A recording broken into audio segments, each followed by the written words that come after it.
Hello everyone, welcome to AJ electrical. और आज से हम स्टार्ट करेंगे सिग्नल फ्लो ग्राफ, जो कि एजे इलेक्ट्रिकल के लिए बहुत स्मूथ कर दूंगा मैं।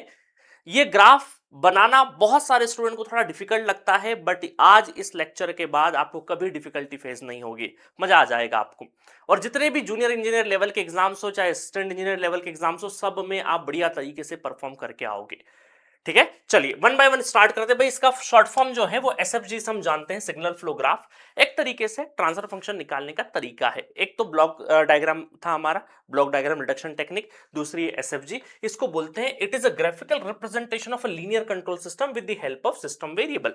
सिस्टम वेरिएबल देखिए, एक तरीका बताता हूं। ये आपका ट्रांसफर फंक्शन है ना, बहुत ही बेसिक से। तो इसको क्या करते हैं अपन, इसको अपन थोड़ी देर के लिए इसका ट्रांसफर फंक्शन निकालना है, तो इस पर्टिकुलर ब्लॉक डायग्राम को अपन ग्राफ में कन्वर्ट करते हैं। अभी आपको करके बताऊंगा सर कैसे होगा, इसके रूल क्या होंगे, सब सिखाऊंगा मैं आपको, बिल्कुल बेसिक से पढ़ाऊंगा। इस लेक्चर को एंड तक थोड़ा पेशेंस के साथ में सुनना। कुछ कुछ बीच में आपको हो सकता है चीजें समझ में नहीं आएगी, बट जैसे ही आप एंड करोगे लेक्चर, सारी चीज, सारे ब्लॉक अपने अपने जगह पे लग जाएंगे। चलो देखो, यहां पर अगर हम देखें तो इस समिंग की जगह में क्या कर देता हूं, एक नोट कर देता हूं थोड़ी देर के लिए, है ना। ये नोट हमारा इनपुट नोट कर दिया मैंने, ठीक है, इनपुट नोट कर दिया सर आपने, ठीक है। और यहां समिंग की जगह मैंने एक नोट कर दिया, इसको कुछ नहीं है गेन, तो यहां पर 1 कर दिया। उसके बीच में यहां पर इस नोट के बीच में और इस नोट के बीच में क्या है, जी ऑफ एस है, ऐसा कर दिया हमने, ठीक है। और यहां पर और आउटपुट ले लो अपना, सी ऑफ एस आउटपुट, जो कुछ नहीं है तो 1 कर दो। अब ये सिंपल ऐसा चीज है, बाकी मैं रूल्स वगैरह सब बताऊंगा। बिल्कुल एक ना बोल सकते लेमैन, बिल्कुल बहुत ज्यादा चीजें जानते नहीं है, उस तरीके से अगर आपको इसको ग्राफ में कन्वर्ट करना हो तो कैसे करना है, बाकी सर्टेन रूल्स होते हैं वो सब देखेंगे अपन, है ना। अब देखो यहां से क्या हुआ, यहां से जब आप इसको करोगे तो इस तरीके से इस पॉइंट से, इस नोड से होते हुए इस समिंग तक जा रहा है। और क्या जा रहा है, नेगेटिव। तो क्या हम ऐसा बोल सकते हैं, minus H of S, minus sign किसका, नेगेटिव फीडबैक का, ठीक है। तो इस तरीके से ये ग्राफ प्लॉट हो जाता है। इसका ट्रांसफर फंक्शन हम ऐसा लिखते हैं, ट्रांसफर फंक्शन ऐसा लिखते हैं कि ऊपर की साइड में फॉरवर्ड पाथ लिखते हैं। क्या लिखते हैं, फॉरवर्ड पाथ। फॉरवर्ड पाथ मतलब इनपुट से लगाकर आउटपुट पे जाने वाला पाथ। तो वो कहलाएगा, वो क्या कहलाएगा, 1 इंटू जी इंटू 1। तो क्या हो जाएगा, जी, ठीक है, divided by G of S हो गया, डिवाइडेड बाय फॉरवर्ड पाथ लिख दिया। फिर अपने को नीचे क्या लिखना है, 1 माइनस लूप लिखना है। क्या लिखना है, लूप, 1 माइनस लूप लिखना है। क्लियर है। तो लूप क्या हो जाएगा भाई, लूप मतलब क्या है भाई, एक जगह से गए वापस उसी जगह पहुंच गए। लूप का मतलब क्या होता है, ऐसे गए गए गए वापस से उसी जगह पहुंच गए, तो इसको लूप बोलते हैं अपन। तो मान लो यहां से स्टार्ट किया आपने एरो डायरेक्शन में मूव होते गए और फिर वापस इसी जगह पे आ गए, ये लूप कहलाया ना। तो इस लूप के अंदर कौन कौन सा गेन है, जी एंड। तो मैं अगर लिखूं कि लूप जो है वो है G into minus H of S, ठीक है। तो इसका मतलब क्या है, यहां पर यह आ जाएगा g divided by 1 minus ji H minus का, ठीक है। ऐसा मैं शॉर्ट फॉर्म में लिख सकता हूं। तो यहां पर क्या आ जाएगा, g divided by 1 plus ji H. Sir ये तो वही फॉर्मूला हो गया जो हम ब्लॉक डायग्राम में डायरेक्टली लिखते थे, नेगेटिव फीडबैक के साथ में ट्रांसफर फंक्शन, बिल्कुल एज इट इज वही हो गया। तो यहां पर क्या है कि ये तो सर आपने बड़े सिंपल तरीके से एसएफजी लिखा और अपने मन चाहे कुछ रूल बना दिया आपने और उसके हिसाब से ट्रांसफर फंक्शन लेके आ गए। तो क्या सर ये सभी जितने, ये तो बड़ा सिंपल सा था सर, इसमें क्या ही जरूरत, हमें तो डायरेक्टली रटा हुआ था, जी अपन 1 प्लस जी एच। अगर ये थोड़ा कॉम्प्लेक्स हो जाए तो क्या उसमें भी कर सकते हैं, बिल्कुल कर सकते हैं, बट उसके लिए थोड़े रूल की अपने को जरूरत पड़ेगी, है ना। यहाँ सिर्फ लूप नहीं होता है, फॉरवर्ड सिर्फ फॉरवर्ड पाथ नहीं होता, कुछ और भी चीजें होती है। तो इस फॉर्मूले को, जो ट्रांसफर फंक्शन का जो स्टैंडर्ड ग्राफ से जो ट्रांसफर फंक्शन निकालने का जो फॉर्मूला है, इसी फॉर्मूले को बोलते हैं मेसन्स गेन फॉर्मूला। क्या बोलते हैं, मेसन्स गेन फॉर्मूला बोलते हैं, जिसको अभी आगे चल के अपन पढ़ेंगे। क्लियर है। तो इस शॉर्ट इंट्रोडक्शन मैंने आपको दिया है कि कैसे हमारा एसएफजी, इसको बोलते हैं एसएफजी, सिग्नल फ्लो ग्राफ। ग्राफ है ना, देखो ग्राफिकल तरीका है ना। चलो अब तो सबसे पहले इंट्रो लेते हैं अपन। इंट्रो में एक क्वेश्चन करवाता हूं मैं सबसे पहले, जहां जहां से आपको थोड़ा सा आइडिया आएगा बेसिकली। देखिए यहां पर लीनियर अलजेब्रिक इक्वेशन है, यहां पे लीनियर अलजेब्रिक इक्वेशन है, जहां पर ये कुछ कोफिशिएंट्स आपको दे रखे हैं, और ये जितने भी y1 y2 y3 y4 और y1, ये सारे के सारे क्या है, वेरिएबल्स है। तो जितने वेरिएबल्स है उतने नोड बना दो, है ना, समझना। अभी थोड़ी देर सुनते जाना, सारी चीज ऑटोमेटिक सब समझ में आएगी आपको, सभी समझ में आएगी। तो जितने वेरिएबल है y1 y2 y3 y4 y5, इन वेरिएबल का क्या कर दो, नोड बना दो, है ना। नोड बना दिया अपन ने, चलो 1 2 3 4 5 ये बना दिया अपन ने नोड, है ना। इस पे नाम भी लिख दो, y1 y2 y3 y4 और y5। क्लियर है, लिख दिया। चलो अब क्या करें सर, अब देखो एक एक इक्वेशन पे नजर डालते हैं, अलग अलग कलर भी अपने पास तो अलग अलग कलर ले लेते हैं। चलो फर्स्ट इक्वेशन पे नजर डालो, देखो y2, अगर मैं y2 का लिख रहा हूं, y2 का लिख रहा हूं तो y2 के ऊपर बैठ जाओ, y2 के ऊपर बैठ जाओ, इस पर बैठ करके इन सारे को बोलो कि भाई मेरे पास आओ, मेरे पास आओ। तो सबसे पहले इसको बोलते हैं, तो y1 कहां दिख रहा है, y1 दिख रहा है यहाँ पे, तो y2 पे बैठ के क्या बोल रहे हैं हम, y2 के ऊपर बैठ जाओ और बोलो y1 मेरे पास आ जाओ, और साथ में क्या लेके आ जाओ, कोफिशिएंट क्या है, a12। तो हम ये बोलेंगे a12 का गेन हम इस तरीके से लिख देंगे और बोल देंगे मेरे पास आ जाओ। ये वही तो बात हो रही जैसे हम इनपुट, और याद है आपको ऐसा हम करते थे कि सपोज करो g ऑफ s और हमें आउटपुट लिखना होता c ऑफ s का, और इधर x ऑफ s है, ठीक है। तो हम क्या करते, इसको h of x into G of s, है ना, ये g और इनपुट का मल्टीप्लाई करते। तो similarly y2 equal to this gain into, देखो g की जगह ये और x की जगह ये, तो ये दोनों का मल्टीप्लाई करके ही तो y2 इक्वल टू बोलते हैं, हाँ या ना। तो वही चीज अपन यहां पर कर रहे हैं, मैं इसको अभी रफ कर देता हूं, इसका कोई काम नहीं, जिस समझाने के लिए क्यों कर रहा हूं मैं। क्लियर है, चलिए समझते जाना, बिल्कुल बिल्कुल जीरो लेवल से बता रहा हूं आपको। उसके बाद अगर बात करें y2 के ऊपर, एक और इक्वेशन है y3, तो y3 पे चलो, तो y3 को बोलेंगे तुम मेरे पास आ जाओ, मेरे पास आ जाओ, है ना। क्या लेके आ जाओ, y3 को बोलेंगे, y3 को बोलेंगे a32 के साथ में आ जाओ, a32 के साथ में आ जाओ। क्लियर है, लेकिन मान लीजिए कि अगर हमें ये एरो चेंज करना है, क्या करना है, हमें एरो को चेंज करना है, एरो को उस डायरेक्शन में लेना है, तो हमें 3-2 की जगह क्या करना पड़ेगा, 2-3 करना पड़ेगा, है ना। ओरिजिनली देखिए, ओरिजिनली 3-2 ऐसा ही रहेगा, बट अगर मैं 2-3 कर दूंगा तो यहां से क्या हो जाएगा, एरो चेंज होके यहां से हो जाएगा आपका, एरो चेंज करके अपन एरो चेंज करके a23 कर देंगे, क्या कर देंगे, a23 कर देंगे।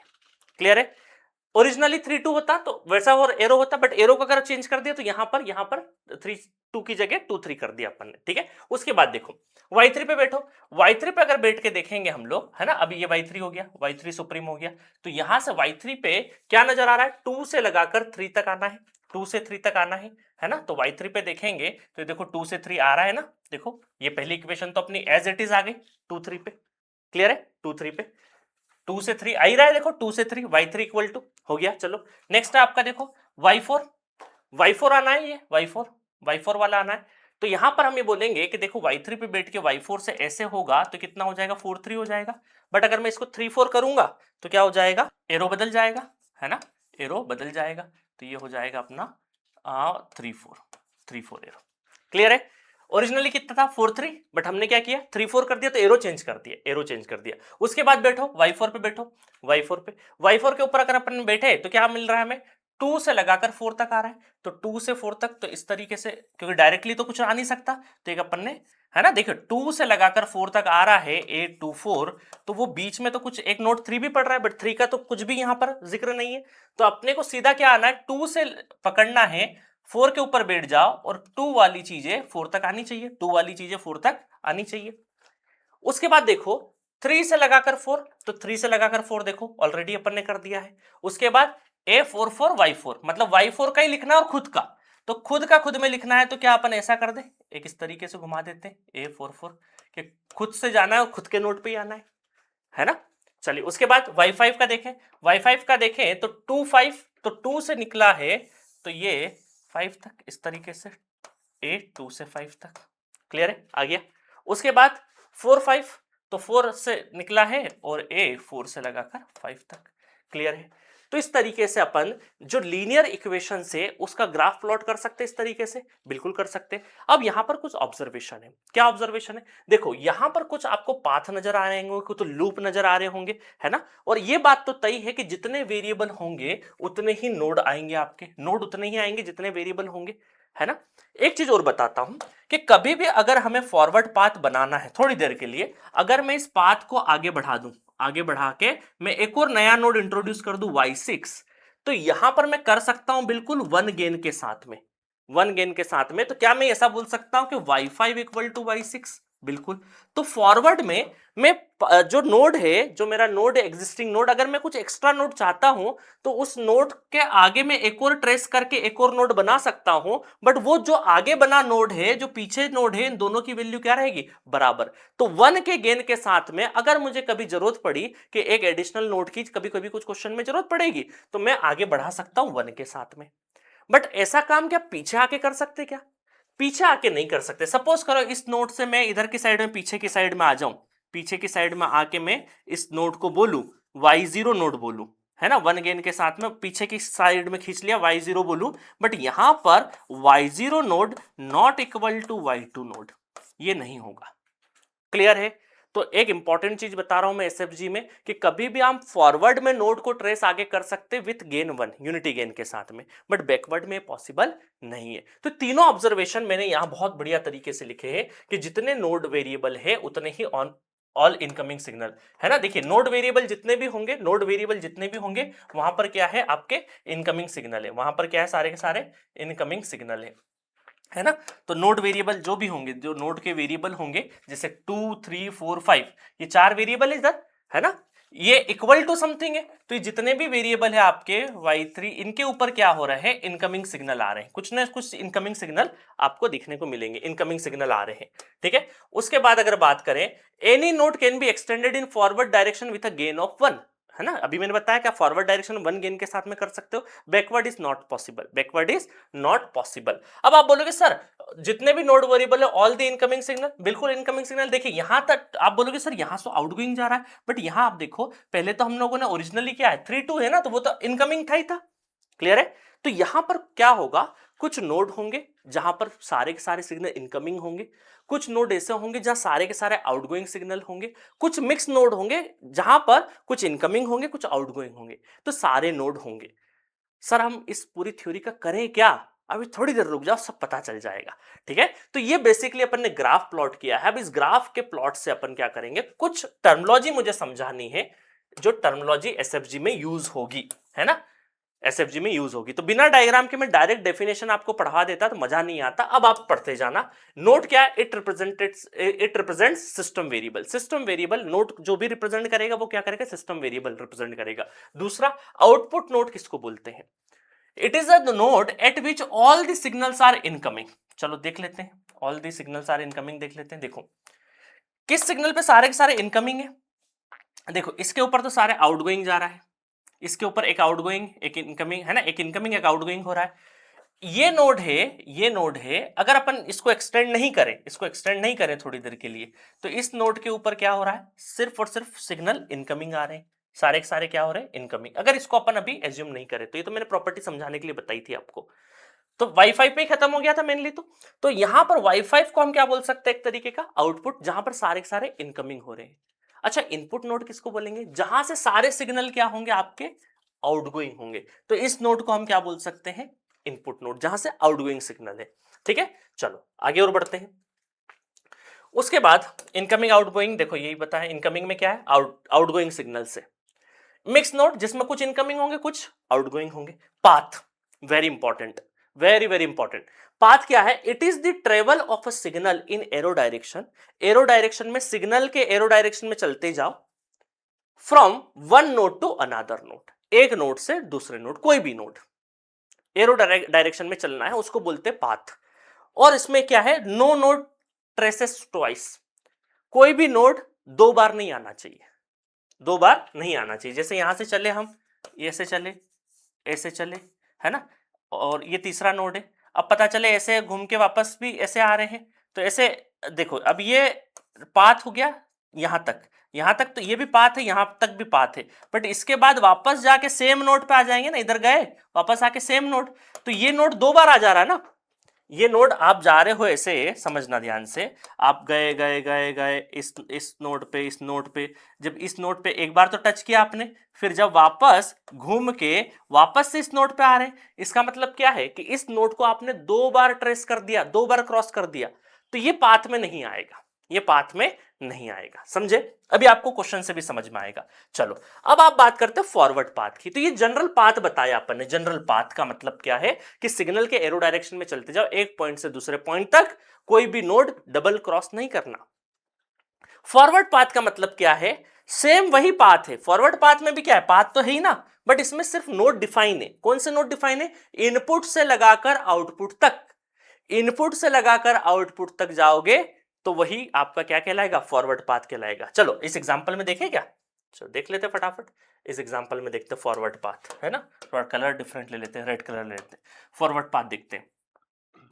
तो यहां से चले एरो डायरेक्शन, देखो एरो डायरेक्शन में गए गए गए गए गए गए गए, है ना, गए, और ये तो इनकमिंग से लगाकर आउटगोइंग तक फॉरवर्ड पाथ में चले गए अपन।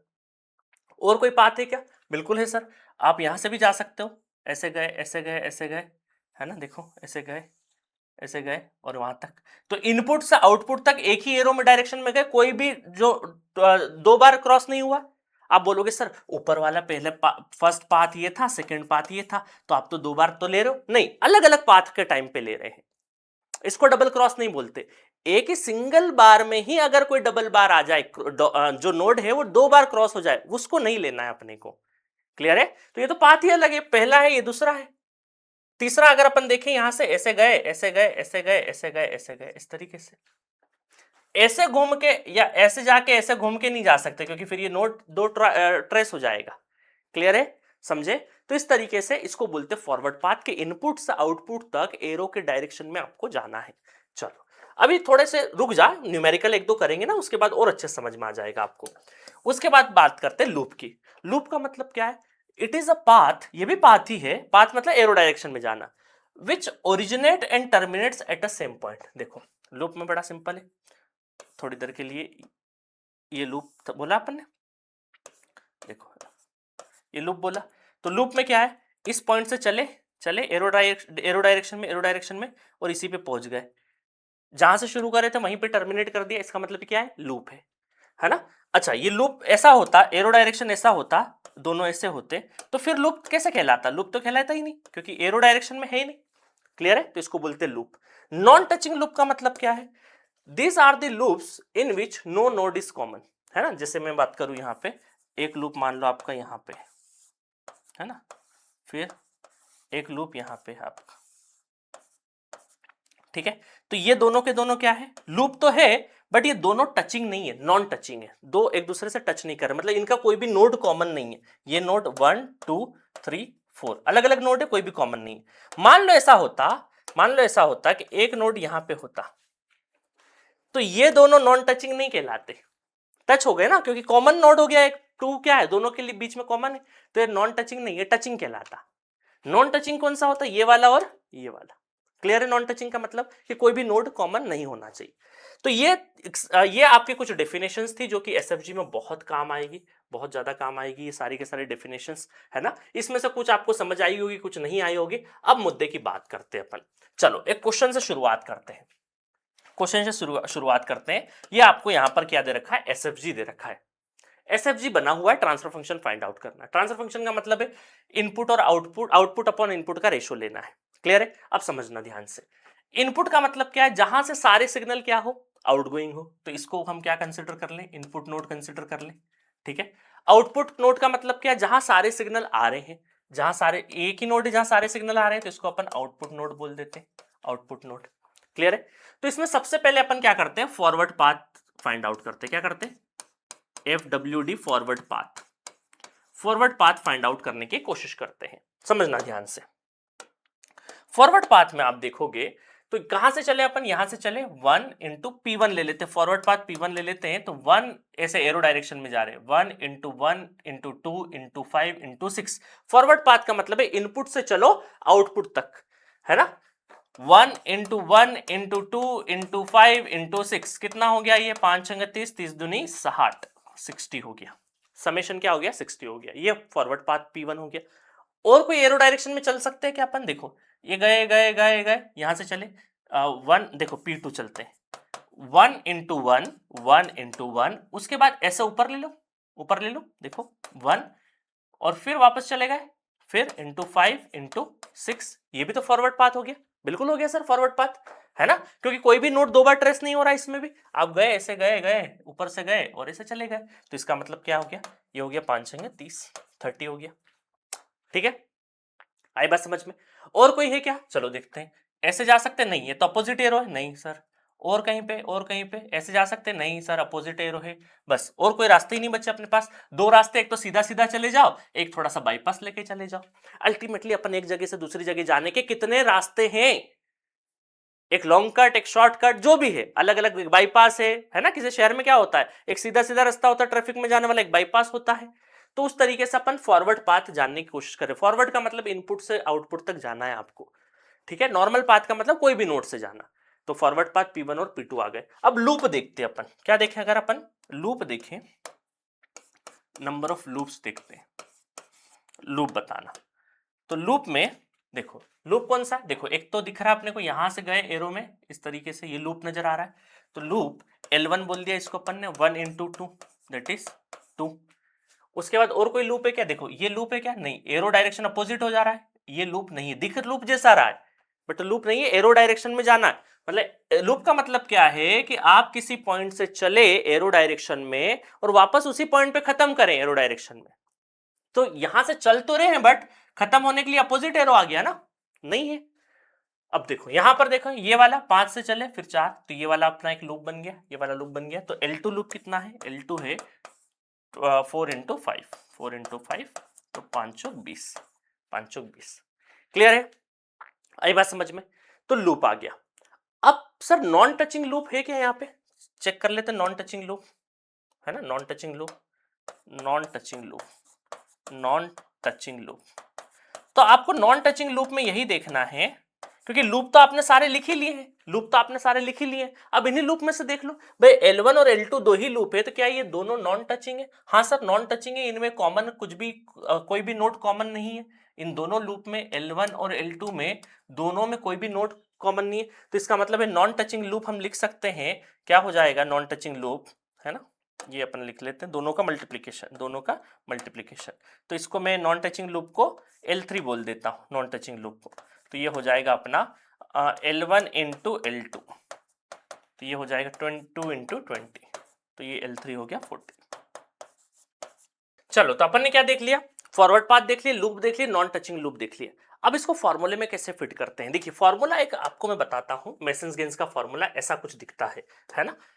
देखिए इसमें क्या दे रखा है, ट्रांसफर फंक्शन मेसन्स-गेन्स फॉर्मूला है, बहुत इंपॉर्टेंट है ना। इसमें क्या होता है, P1 del 1 plus P2 del 3 plus P3 del 3 और सो ऑन चलते जाएगा जितने आपके फॉरवर्ड पाथ होंगे, है ना। जैसे अभी यहाँ पर P1 और P2 दो ही फॉरवर्ड पाथ है और नीचे की साइड में डिवाइडेड बाय दिस डेल।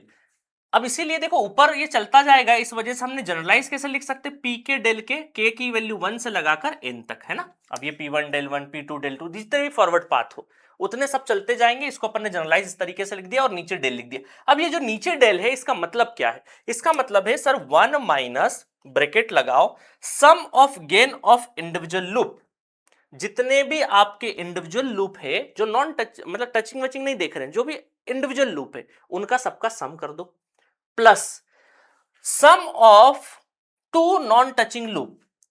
आपका क्या बोला है, दो नॉन टचिंग जो लूप है उनका क्या करना है, आपको सम करना है। अभी नॉन टचिंग लूप एक ही है, दोनों का मल्टीप्लिकेशन एक ही नॉन टचिंग लूप हुआ ना, तो एक नॉन टचिंग लूप है, अगर ऐसे दो होते तो उनका सम करना है। उसके बाद माइनस, माइनस क्या है, sum of gain of 3 non touching loop. ऐसे भी हो सकते थे 1 2 3 3 नॉन टचिंग लूप हो जाते, तो उनका भी फिर सम करना है अपने को, है ना।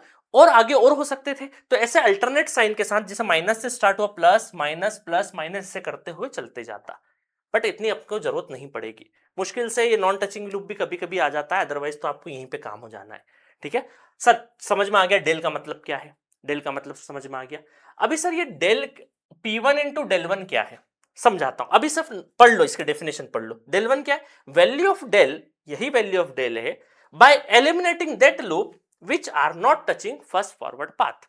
समझाता हूं, अभी सिर्फ लिखे रहने दो, अभी समझाता हूं। चलो सबसे पहले तो अपन क्या करते हैं, अपना जो ये वाला है इसके अंदर लगाते हैं अपन ये वाला फॉर्मूला, ठीक है। ये वाला फॉर्मूला लगाते हैं। फॉर्मूला क्या है यहाँ पे, ट्रांसफर फंक्शन का समझना। P1, P1 कितना है, P1। अच्छा सर डेल 1 क्या है, डेल 1 प्लस P2 डेल 2, समझाता हूं, है ना, दो ही है अपने पास, बाकी आगे लिखने की जरूरत नहीं है, और डिवाइडेड बाय दिस डेल। अब समझना P1 क्या है, P1 आ जाएगा आपका कितना 60, 60। अभी डेल वन क्या है, डेल वन कुछ भी नहीं है तो इसको क्या ले लेते हैं अपन 1। अभी इस केस में डेल वन 1 ले लो और डेल टू क्या ले लो, ये भी 1 ले लो अभी इस केस में, क्योंकि इस एग्जांपल में अपने पास डेल वन डेल टू के लिए कुछ भी नहीं है। अगला एक और एग्जांपल कराऊंगा क्योंकि एक एग्जांपल में कॉम्प्लेक्सिटी ज्यादा हो जाती, तो अभी आप अभी के लिए डेल वन और डेल टू 1 रख लो, अभी मैं अगले एग्जांपल में समझा दूंगा। ठीक है, तो ये हो गया 1 प्लस P2 कितना है 30 इंटू 1, हो गया ऊपर का काम तमाम।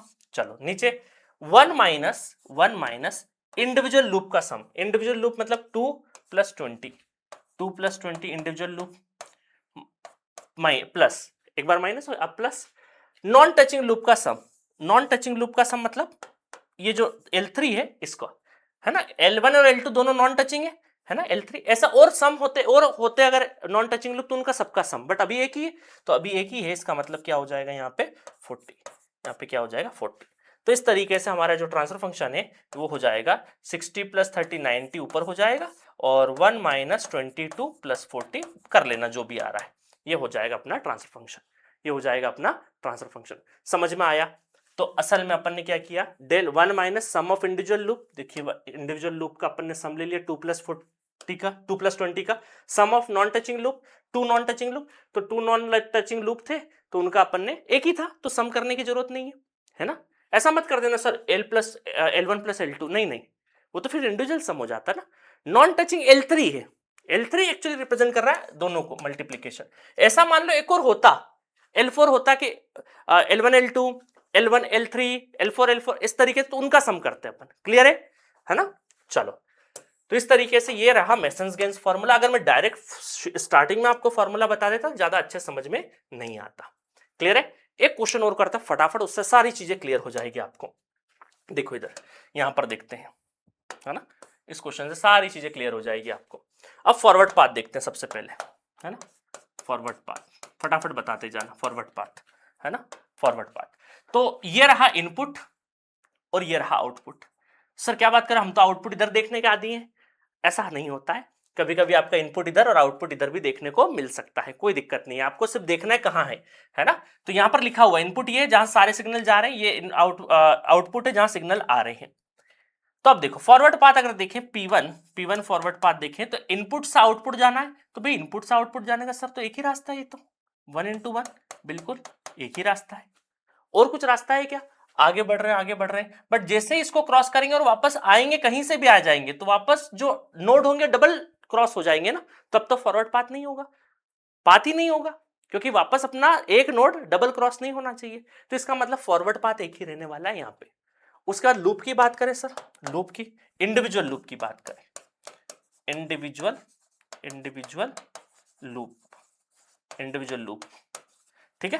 तो यहां पर इंडिविजुअल लूप में क्या हो जाएगा, देखो ये जा रहा है, ये ए से है ना, नॉट 5, ये इस तरीके से, तो यहां पर ये L1 मान लो, तो L1 equal to -2 divided by S, है ना, मल्टीप्लाई कर दिया मैंने, क्या करके बताऊं आपको ऐसे, आप अभी पहली बार सीख रहे हो तो ऐसा कर लो 1 बाई एस इंटू -2, तो कितना हो गया -2 बाई एस। उसके बाद और लूप कौन सा नजर आ रहा है, ये वाला देखो, ये जा रहा है, वापस जा रहे हैं एरो डायरेक्शन में, तो L2 इसको ले लो, L2 ये हो गया, तो 1 बाई एस इंटू -3, तो कितना हो गया -3 बाय एस।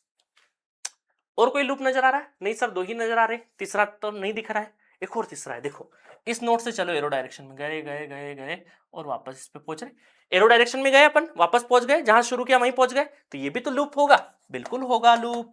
तो क्या हो गया 6 इंटू 1 बाई एस इंटू -4, तो 6 चौक 24 -24 बाई एस, -24 बाई एस, ये भी इंडिविजुअल लूप। और कोई लूप दिख रहा है सर? ऐसे जाके ऐसे गए वापस सर, ऐसे, तो वापस देखो बीच में, वापस बीच में आ गए ना अपन, तो नहीं है, डबल क्रॉस कर गए ना उस नोड को, तो वो लूप नहीं होगा, जहां शुरू किया वहां से वापस आना पड़ेगा, बीच में आ गया, तो बस 3 ही लूप रहेंगे। अच्छा नॉन टचिंग लूप देखें अगर, तो नॉन टचिंग लूप क्यों और भी दिख रहा है, देखो L1 L2 L3 दिख रहे हैं क्या, और बताओ, ध्यान से देखा करो, कभी कभी आंखों के सामने धोखा हो जाता है, ये हो गया, 3 ही है।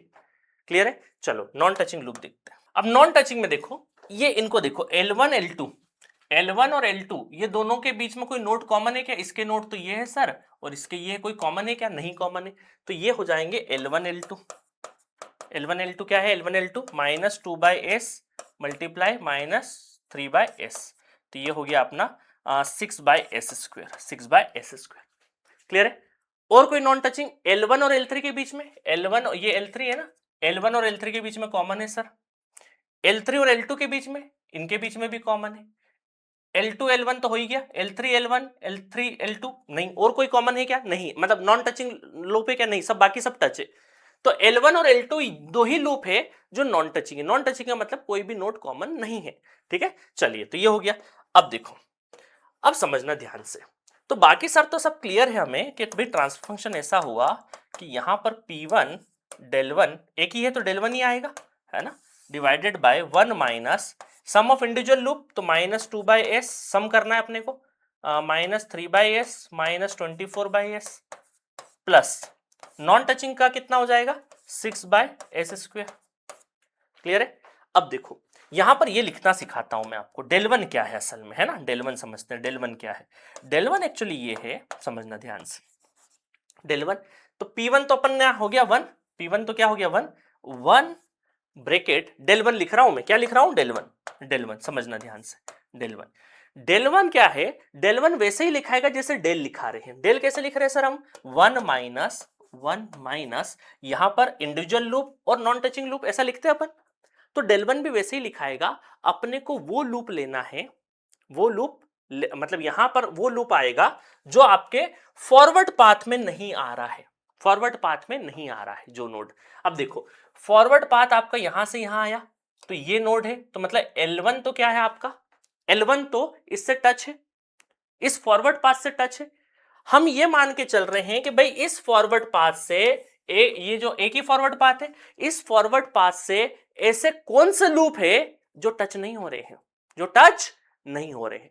सर ये वाला L1 तो टच हो रहा है, हाँ L2 और L3 दोनों के दोनों इस फॉरवर्ड पाथ से टच नहीं हो रहे, तो अब अपने को क्या करना है, ऐसे लूप ढूंढने हैं और उनका सम करना है जो इस फॉरवर्ड पाथ से नहीं टकरा रहे हो। तो चलो बढ़िया तरीके से हमने सुन देख लिया, तो 1 माइनस कौन सा हो जाएगा, 1 माइनस हो जाएगा आपका L3 और सॉरी L2 और L3, तो ये हो जाएगा -3/s -24/s। क्लियर है, ब्रैकेट क्लोज।